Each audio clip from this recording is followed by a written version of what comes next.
Hey, beautiful people, welcome back to Linux Weekly, daily Wednesdays, where we sit back, relax, take that midweek break, talk about some of the fun things going on in the world of Linux and open source. I'm Vince Stone, joined every week by Jill Bryant, talking about all kinds of fun things, basically the history of storage in the pre-show. Yeah, go back and listen to that if you're one of our patrons, because it'll be in the RSS feed that you get, all nice and custom, just for you. Or come check us out live, 3 p.m. right here on YouTube at Lynn something WX13. At LWDW. Oh, all right. That one. Go over there. Big show lined up for you this afternoon. We're going to be talking about laptops, OBS, gerbils, and more RISC stuff, because people really like when we talk about RISC. I look forward to the comments. They're like, yay, RISC. Yay. But it's something I'm really excited about. Oh, yes. Before we jump into that, you know what I've been playing around with, man? What then? Well, I mean, you should know. I always post pictures all the time. Yes, you do. You know Ben's me. very active on the social medias. I try to post the cool stuff, man. I was playing around with my NVIDIA card, my NVIDIA 2060. And I'm like, we've talked about it a bunch on Linux Gamecast.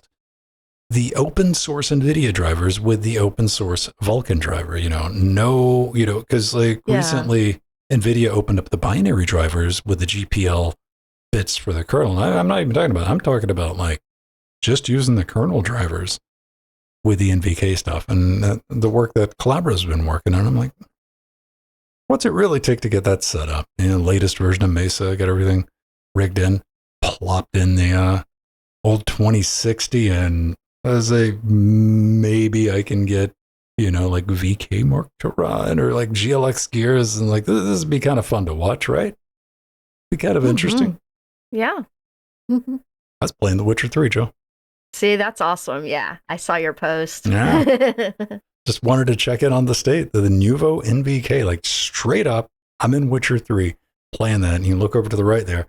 That's locked. Reporting using Mesa 25 and the NVK driver, just knocking it out of the park on the 2060. It's not perfect. There's gremlins, it's still early days. Yeah. There's this like weird graphical thing. Every now and then the performance there's room for improvement. I mean, it's getting 43 FPS, and I was playing it at like 720p just to put it in a window on a 1080p display. Really, the only it's enough to play Trackmania 2, which was like something I was like, oh, that'll be fun to track that. Can't find a way to stop screen tearing in X, though, and I can't run Wayland on that machine because I need my remote KVM over IP. Oh, yeah. I'm like, man. So I had to go back to the drivers, which the proprietary drivers, which still work just fine, but it was very cool. That is so cool to see the state of Nouveau and the open source drivers. It's really amazing, because that even just a few years ago, you wouldn't be able to play a game like that. Oh, you wouldn't even be able to bet on getting the working. You couldn't be guaranteed that it was going to work well enough to get through like a GUI installer. You couldn't. Like, I ran into that, man. I ran into that in like Fedora 30 something when. I don't think it might have been the 3060 came out. I was trying something and it just couldn't handle it. Like the Nuvo drivers, like burp, and it was bad times. Yeah. But I do want a little bit of a PSA before we get going, though. I do a thing called Interfacing Linux. You heard of it, because I talk about it ad nauseum. A bunch of exciting stuff I do over there. But I have these companies that contact me and they're like, hey, do you want to review our product? And which is cool. I'm flattered. I genuinely am. I'm like, maybe not. And I talk to them back and forwards. I had one reach out to me. You might have heard of them. They're called Paladin, Peladn. Yeah. They make mini PCs. They made a dock, an eGPU dock. And I'm like, oh, I kind of want one of those. Yeah. And my 3060 is actually a Paladin. Oh. They're good cards. Yeah. And that was like one of the things that was kind of wild. I'm like, yeah, I've definitely heard the name. And like, this is directly from them, at their website.com, Brand Center. And they sent me an email and like, hey, do you want to like take a look? I'm like, yeah, I want this dock, man. And they wrote me back, Jill. And they said, hey, could you just review this mini PC first? And by the way, we could pay for the review as long as you take some advice from us. You know, maybe we have some input on how the review goes. And also, we would like your footage so we can use it for our own promotions. And like, does it sound like a good idea? Not sure. Spoilers, it doesn't sound like a good idea. No. Also, what makes it really like extra sad is they offer to pay for reviews. So this immediately puts any review you ever read about a Paladin product as suspect. Because they just... They didn't even dance around it, Jill. Like they're like, hey, we'll give you money for a review if we can tell you how the review should go. Mm-hmm. That's dirty. Yeah. And people, listen, could I use that money to like do stuff with it? Oh yeah. Oh, I could have, and I could have just not mentioned it. Nobody would have ever known. But it would eventually, something like this would eventually come out. This is why main reason I didn't do it.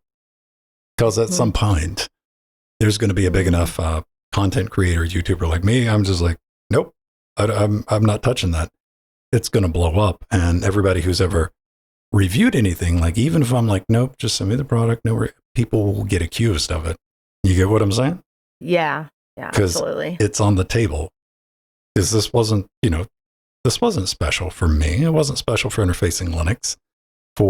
Because people are like, yeah, how much you paying? Sure, I'll see what you want. And even if they don't, you're going to get accused of it later on. Mm-hmm. You will be, unfortunately. And like what Jill said, they make a good product, and I wanted their eGPU dock, and I'm like, I can't touch anything that company makes anymore. It's completely toxic now. Not you or consumers, but any reviewer, you get away from that. Get away from that unless you were just it doesn't bother you. But legally you have to say it's a paid product. If you're in the United States, that's a legal requirement. So like run, people. So I told him no, Jill. I was not going to be able to accept money in exchange for a review because that's sketchy. That's bad. That's wrong. That's immoral. And you're a bad person if you do that. Yeah. Yeah. It's not cool. No, I know, it's also Sparkle, illegal, Jill. Yeah. It is. Yeah. Their base is in China, I think. I'm trying to remember where Sparkle's based out of Taiwan. Yeah. But Sparkle's not Paladin. Yeah. Well, I'd been buying Paladin stuff for years. Actually, I've gotten a couple GPUs from them from AliExpress. Mm-hmm. And they were a big supplier there, so maybe they don't understand American they know laws. Exactly what I don't know. They know exactly what they're doing. They're buying reviews. They're not dodging around it. If they were going, maybe we donate a couple of bucks for what? Like, no, they're just the first thing they say is like, how much money do you want? Like, there's no dancing around this, man. And again, they might make great products, but be warned, everybody. I just had to put that out there, and they're not going to say anything. You notice they didn't say anything back, because guess what? I got more receipts on that if they want to go tango with it, because that's not the first time they've contacted me. This is just the first time I've decided to make it very public. There you go, ladies and gentlemen. How about you, Jilly Bean? What's going on? Have you been contacted to do a review for money this week? Not this week, but I have in the past. Yeah. What's new with you? But I've been playing Wuthering Waves on Pop! OS. A couple weeks ago, Ven and Jordan talked about how you can play Wuthering Waves now natively on Linux. You just do the Steam Deck equals 1 command in the launcher, and that's easy. And then on Reddit, they said they used Glorious Egg Rolls Proton, which I found you didn't really need to. I had GE installed, but it worked for me with experimental on Pop! OS. So that was nice, but I'd been playing it on my Steam Deck for a long time on low refresh with an external monitor, and I'm just so happy now I can play it in high refresh. I even did a post of it last night in our Discord chat. A high resolution 1440p screenshot of me playing really Wuthering Waves. Yes, it worked beautifully. I think it might be, I'm going to try the GE Proton as well. Maybe it runs even better on that, but I didn't have any problems with running it with experimental. So at least on Pop! OS, on Ubuntu. Oh, that's wild. That's good. Easy to install, no problems. Just yeah. Remember it just when installed Linux was and you just hard? Yes. Now, the interesting thing then is I've used the Steam Deck Equal 1 in the launcher before to try and get Infinity Nikki to work, but of course that didn't work. But there were several other games that I've used that command for that have worked. So it's nice when it's a good lazy check. It's something they can do. Yeah. And yeah, Infinity Nikki's got its own, like, they're making sure you're really on a deck, which that ban, really disappointing because it doesn't check for even just you think maybe Linux desktop. What if you're running Steam OS? Nope, you still, even if you're running Steam OS, it's still checking for a Steam Deck, and there's no way around it. Exactly. I tried that with it's a Geek hardware Deck. Locked. Unfortunate. So if you installed it on your brand new Adder WS, which is you missed the sale. This morning. Yeah, so we did. So System76 did a major refresh to its high-end and powerful Adder WS Linux laptop. And it now features an Intel Ultra 9 CPU, RTX 50 series GPUs, and up to 96 gigabytes of RAM. And the Adder Workstation laptop is, built for high-end production, like content creation, video editing, animation, machine learning, AI. Hang on. Compiling Linux kernels, and of course, gaming. Water bottle, Jill. Don't care. Yes. Don't care. So, you can do whatever you want with your gaming. Water bottle. Look at that. You get a water bottle if you buy it here in the United States. If you're from the U.S., you get a free water bottle with it. And the other item, which I just missed. But anyways, yeah. So the Adder WS laptop specs include Intel Core Ultra 9 275HX with up to 5.4 gigahertz. 36 megabytes of cache, 36 tops, and 24 cores.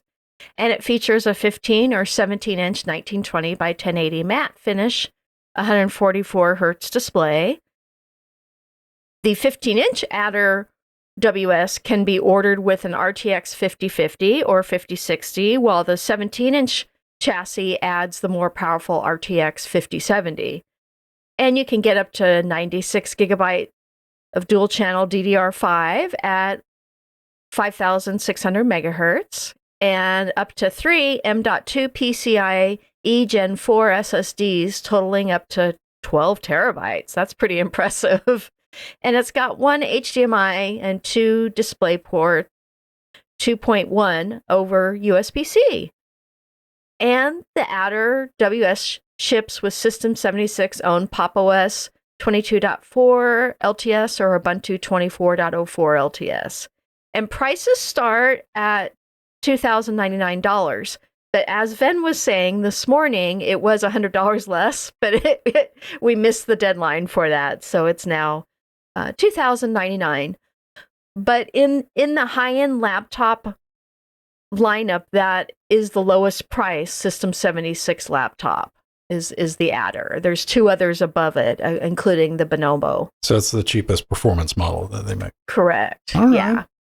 That's not too bad. That's not too bad. But a good price. Always go through and, like, what I say, you're paying for that support. The support ain't cheap, but it's good. They got people, stateside to help you out. And, you know, you're paying for the Linux to pre-installed. You don't want to deal with it. You get a headache. And that's my spiel for System76, because I know everybody runs in and they're like, oh, I could do it. I'm like, of course you can. You're not the market for this.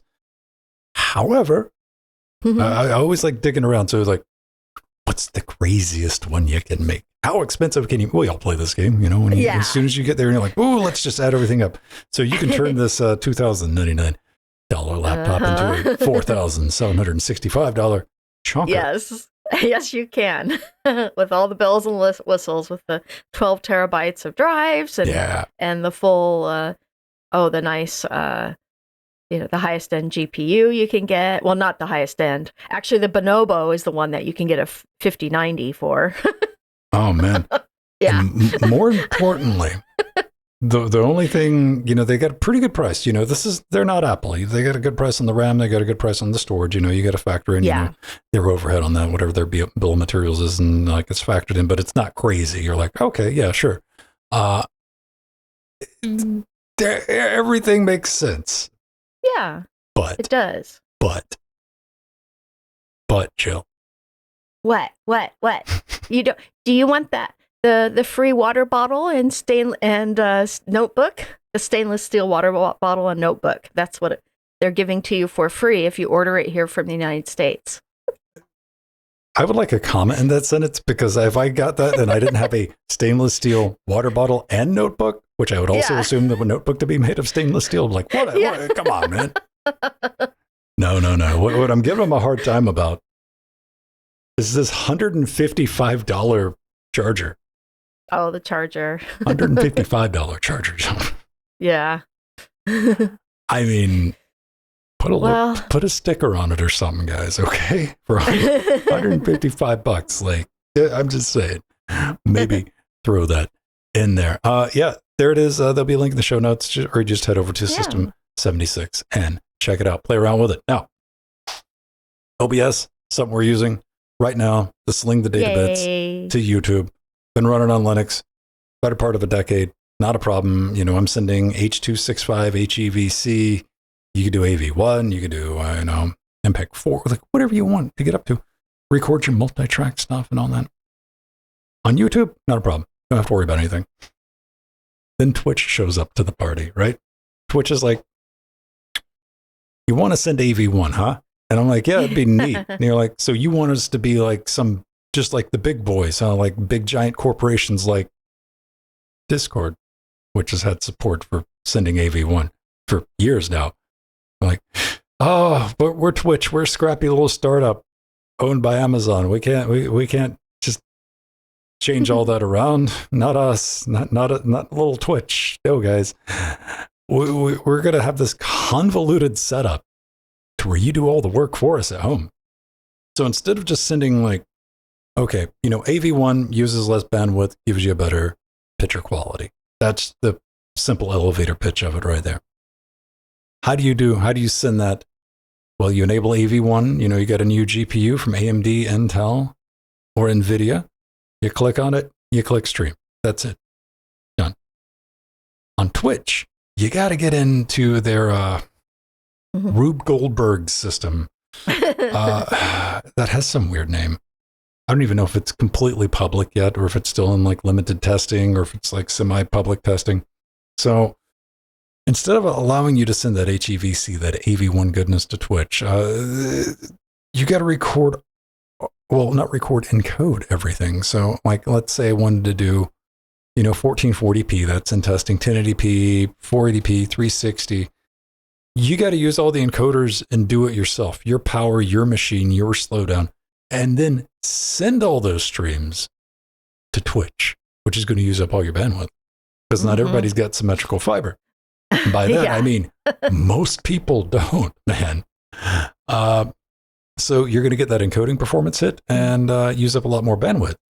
But the reason I'm talking about that is you can now do that on Linux. So if you want to, and by the way, this is all automated too, because they immediately realized people are going to mess up because this is so overly complex. Like, this thing just auto detects and you don't get to control any of it, by the way. So have fun with that. It is now a thing on Linux. with the latest update for OBS, which is really cool. But they added a bunch of cool stuff. I'm glad this is there. You know, if you've been wanting to do this and you got everything put together on Twitch, at least we have feature back and forwards with Windows. Also, Windows on ARM support's showing up. They're slowly but surely, that's becoming a thing.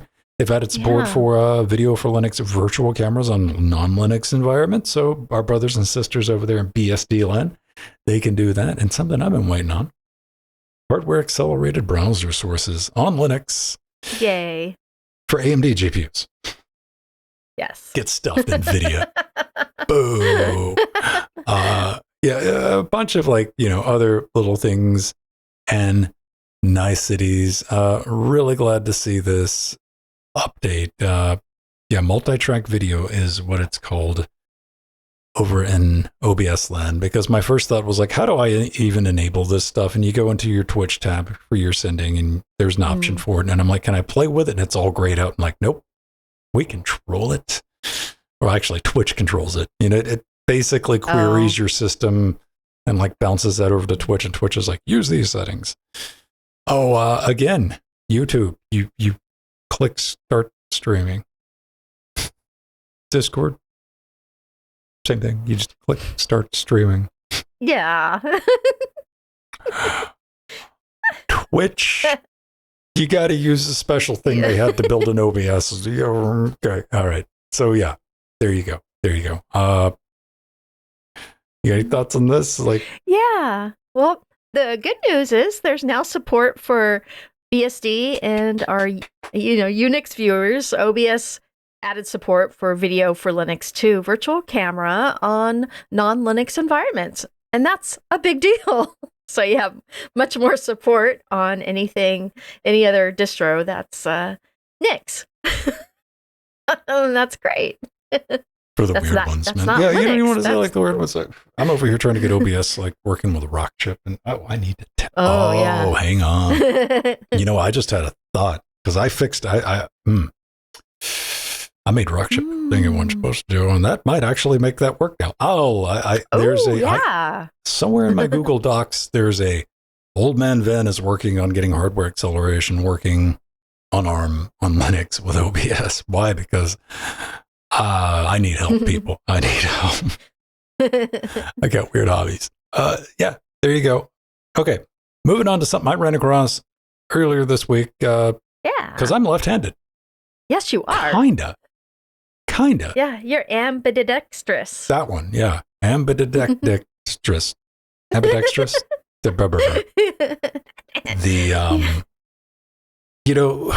was no, I caught like right at the end of like where it was commonplace where if you had a left-handed child, you forced them to use their right hand because they didn't want to grow up left-handed. I didn't really catch that, but there were no left-handed accessories for me growing up. No, so like most people who absolutely not. Are like dominant left hand, the only thing I do left-handed is something I don't do anymore, which is write. Oh, okay. Okay. Okay, I take that back. I write. Well, I don't write. Look at my handwriting. Like I write. I'll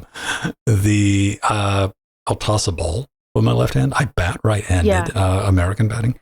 Or cricket, and if I'm throwing something at your head, it'll come from my left hand. That's it. Everything else I do right-handed. Because I remember in school, because it was like, oh, we make left-handed scissors, and I got tired of looking for them. What did I do? I did what all the other kids did. I learned how to use scissors with my right hand. My gerbil trackball's always been right-handed. Not a problem right there. Key in number pad. I can move my number pad over to my left hand. I wouldn't know how to use it because I learned how to use everything on my right hand. But times they are changing, but not, Jill, it's not a perfect world. We can't have everything we want in left-handed variants. Huh? Oh, well, my husband is left-handed as well. Weirdo. Weird left-handed person. I can use my left depending on what I'm doing. I often do in volleyball. I can serve left or right. I can hit left or right without a problem. In sports, not a problem, but I still write with my right hand. So, but this is something really awesome. And one of the most popular and loved computer mice gets a lefty makeover. The Logitech MX Master 3S mouse, with its form-fitting profile, precise scroll wheel, and great battery life, is wonderful if you are right-handed. But now, with the help of a 3D printer and this handy guide over at Printables, lefties can have the mouse of their dreams. This mirror modification converts the MX Master 3S mouse for left-handed use. And there are, of course, plenty of things you need, like an original Logitech MX Master 3S, a 3D printer, or you can order the parts online, self-tapping screws, small metal file, a 1.2 millimeter or 1.3 millimeter drill, and removal tools like angled nose pliers. And it uses all the original internal components with a new 3D printed left-handed shell. There are 3 new parts to print: MX top, the MX bottom, and MX button. And the details for the best plastics to use and detailed instructions are actually in the guide. And it does require a bit of filing down some original plastic components for a proper fit, but this would be worth it for those left-handed individuals who want to use one of the best mice on the planet. And if you build this lefty mirror mod for the mouse, the author encourages feedback for improving their model. So this is awesome. Finally, Ven, you can have a proper left-handed mouse from, a major manufacturer who does make some ambidextrous mice, but they don't make just a specific left-handed mouse, Logitech. I don't know, man. Like, I would probably be as tragic using a left-handed mouse as I am as using a trackpad, because for whatever reason, I remember the first time I used a mouse. And I was young, man. Like, I was young, dude. Like, we're talking, I think it was in like DOS shell, like 286 kids. And I remember like, it was frustrating, but I knew like this wasn't going away. I'm like, this is too convenient not to go away. And I remember practicing with it, like moving up and moving, like we just take it for granted because it's something you've just grown up with. And I would never want to go back through that at all, man. I'll stick with my right-handed trackballs. I love a project like this because some people are, you can find the non-formed mice pretty regularly, and that's usually what people left-handed, they go for, and they just flip the buttons in software.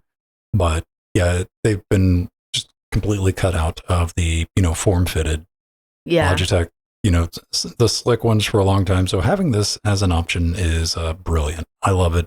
Yeah, it's wonderful. Yeah, love to see it. My Steve husband in chat was teasing me about my pronunciation of ambidextrous, but it's ambidextrous.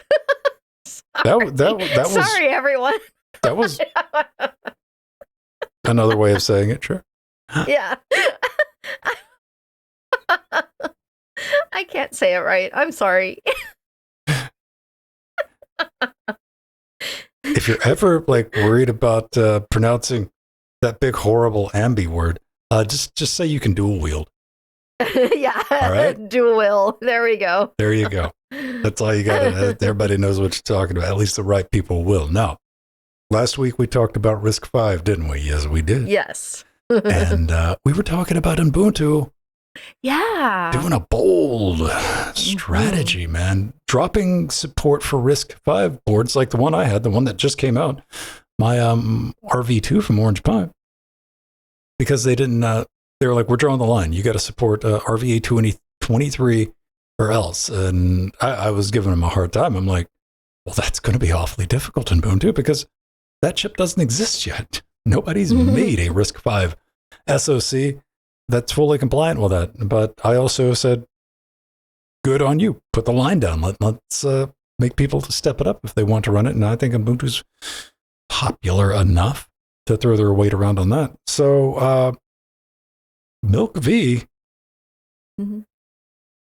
might just have the solution here. Almost, I want to see how this plays out. They announced this yesterday. Look at this thing. Isn't that nice? Pretty? That's a pretty board. It's really pretty. Yeah. The Milk-V Titan RISC-V MINI-ITX. So, if you got like a ROC-V ITX or the 06 I've been playing around with, MINI-ITX form factor, it's got ATX power supply on it. It can also run over USB-C, and it's powered not by an Ultra Spark, no, an Ultra RISC-R DP1000, man. Pretty interesting. And they make a point here down here at the bottom, man. Compliant with RISC-V International Foundation standards, fully compliant with RVA22, which is the one I'm like, I'm surprised that's not where they drew the line, instead of the RVA23. Yeah. But it's also compliant with RVA23 asterisks. I'm like, wait, what? Oh, vector extensions. You didn't include those, huh? So it's not. Also, this is not going to run the latest in Ubuntu. Yeah. Why did you do that, Milk-V? I love you. But yeah, that's what that means. It's not compliant with RVA23, guys. But look at this. Look at this. If you didn't notice it on the board, this thing has upgraded. This thing just takes DDR4. Yeah, it's amazing. Full-size DDR4, the stuff you got laying around in a drawer somewhere, man. That's awesome. Yeah, dude. Maximum speed of 3,200 megatransfers. It also supports ECC. Error correcting. Nice. It's got UEFI boot, so you can just slap in, if you got an operating system like the 06, with ACPI boot, you just put in a thumb drive just like you would a PC and just install that critter. Love to see it. Plenty of ISO images from the get-go, because of that, Debian, your Ubuntu's, your OpenClouds, and whatever Circle Linux is. Of course, Deep in Fedora, Open Harmony is going to work on it. Yeah, wild to see. It's got a, Gen 4 PCI Express by 4, so, plenty of data bits slinging through there. Got USB 3s on the back. It's got a full-size by 16 mechanical by 16 PCI Express slot, which is only connected electronically, by 4, which is that. Trust me, that's plenty. That's plenty. Same thing as the 06. Love to see it. Very happy to see it. Going to try to get my hands on one. I did a little fishing around. They're going to be a little under $300. I think like $270. Oh, that's great. Yeah. Oh, that's really great. That shouldn't be too bad. And, maybe around 3 months before they come out, and somewhere in there, why do I have this information? Well, I don't know. But anyway, stay tuned. Maybe I'll be able to get one. They do say that this is the fastest, maybe another asterisk, mass-produced RISC-V SoC available currently. Oh, okay. I'm excited about it, Joe. Yeah, this is great. And I like it that it's the MINI-ITX form factor as well. I love building little computers like that are, bigger than a standard SBC that you can put in a bigger case, and eventually all the bells and ripples. Eventually, when I get around to doing the full review of the ROC-V ITX Plus that I have from Rasta, which is a MINI-ITX, like one of the big selling points of the MINI-ITX is something that plagues single board computers that are not Raspberry Pis. What is that problem? You want to take a guess, Joe? Heat? Nope. No, that's a Raspberry 5 problem. Yeah, okay. It's noisier?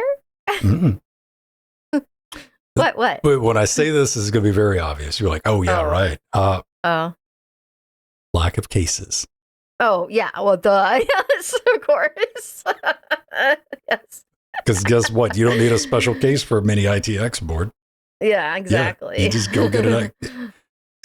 Orange Pi, Rasta, Banana Pi, everybody, even Milk-V, Milky-V, they have a lot of boards, and they'll have like 1 or 2 cases.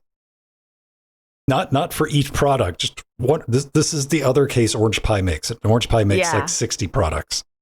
This is the other case they make. I'm not kidding, people. And it's not an Orange Pi problem. I'm not picking on them particularly. They're all like that. Like, Raspberry Pi pulls it off because Raspberry Pi is like, this is the Pi 5. That's it. That's all we're making. Yeah. Here's your Pi 5. Go make, and other people can make some cases for it. They're not making, 5 or 6 different boards every year.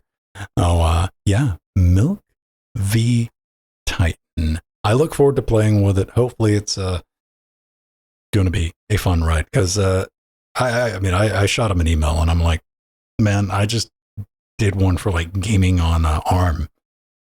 I could do one for this RISC board. That would be sweet. Then. Yeah, we'll see if they get back to me because I was like, especially if you get me one early. Yeah. We'll find out. All right, everybody. Thanks for hanging out during the live show. Like what we do, you want to get the podcast, linuxgamecast.com. Video description, there'll be a link to go check it out. Podcast is available everywhere podcast should be, up to and including, I don't think there's a place it's not. So let's just go ahead and say that. Come watch us live, LWDW, right here on YouTube, 3 p.m. You want to kick us a little bit of coin, help us keep us live, independent, keep the ads off the site, ads out of the podcast, just something we genuinely just do for fun. Help mitigate some of the expense of making the show. We'd very much appreciate it. And we get your name in the credits, patreon.com/LinuxGamecast. Do try to throw them, just some bonus sodas in there. We got a bunch of beautiful party patrons in chat right now. You get the live show on a podcast format. You get your own version of the video, so you don't have to deal with YouTube. You can it's better quality video, better quality audio. You can download it, save it, go put it on your Jellyfin machine, or however you want to do it. Access to our Discord, and a bunch of other little goodies. So, thanks for your support, everybody. And time for some bouncy music. Yay, gotta thank all our beautiful patrons, or at least as many as I can get through. Let's see. In 3, in 2, and 1, go. Let's see. Thank you to our advisor, Artherin. Our executive producers, Barbrandt, Scott, Atomic, 1, 2, 3, 4, 5, Drummer, 7, The Targos, Chicago Kicks Level, Glorious Egg Roll, Basil, Empty. Our Sea Monsters, John, Dirty Dean, Dementor, System T. Our Death Notes, Oil of Hope, Zeno, Nova, Chad, Romeo, Martin, Renee, Leonardo. Our Chairlings, Mere PPC in chat. Those are two. Our chairlings are always, the font's just a little too small for me. Not too wild, not too bad. I think you got like 11. 11. Okay. No, it was more than that. I started counting on my toes at some point. Oh, good.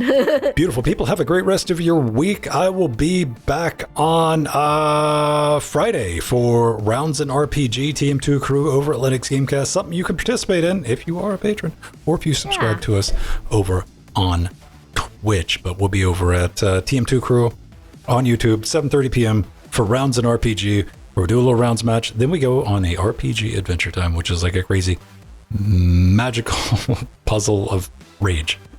All right. Have a great rest of your week, everybody. Bye-bye.